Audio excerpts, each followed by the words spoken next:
Hello, പിയാസ് kitchen 22ലേക്ക് എല്ലാവർക്കും സ്വാഗതം. ഇന്ന് നമ്മൾ പെട്ടെന്ന് തയ്യാറാക്കാവുന്ന ഈ ചൂടുകാലത്ത് കുടിക്കാൻ പറ്റുന്ന ഒരു പാനീയമാണ് ഉണ്ടാക്കുന്നത്. അതായത് കരിക്ക് വെച്ചുകൊണ്ടാണ് ഇന്നൊരു പാനീയം ഉണ്ടാക്കുന്നത്. പെട്ടെന്ന് ഉണ്ടാക്കാം. നമ്മുടെ വീട്ടിൽ തന്നെ അതിന് വേണ്ട ഇൻഗ്രീഡിയൻ്റ് ഒക്കെ ഉണ്ടാവും. അല്ലെങ്കിൽ കരിക്ക് മാത്രം വാങ്ങിച്ചാൽ മതി.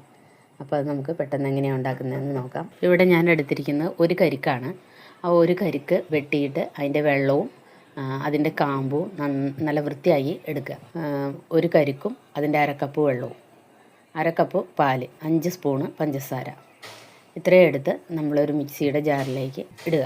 അപ്പോൾ നമ്മൾ അങ്ങനെ കുറേശ്ശെ വെള്ളം ഈ പാൽ ഒഴിച്ചിട്ട് നല്ലപോലെ അരച്ചെടുത്തിട്ട് അതിനകത്ത് ഈ ബാക്കി വെള്ളം കൂടി അത് അരഞ്ഞു കഴിയുമ്പോൾ ബാക്കി ഈ കരിക്കും വെള്ളവും ബാക്കിയിരിക്കുന്ന ഈ തണുത്ത പാലും ഒഴിച്ച് ഒന്നുകൂടെ ബ്ലെൻഡ് ചെയ്ത് നന്നായിട്ട് എടുക്കുക. അപ്പോൾ നല്ലതായിട്ട് യോജിച്ച് നല്ല രസമായിട്ടിരിക്കും. എന്നിട്ട് അത് 2 ഗ്ലാസ്സിലേക്ക് ഒഴിക്കുക. നല്ല തണുത്തിരിക്കുന്നതാണ്, നല്ല രുചിയാണ്.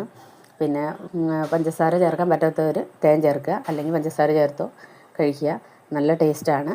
പെട്ടെന്ന് നമുക്ക് വീട്ടിൽ തന്നെ തയ്യാറാക്കാം. അപ്പോൾ എല്ലാവരും ഒന്ന് പരീക്ഷിച്ച് നോക്കുക.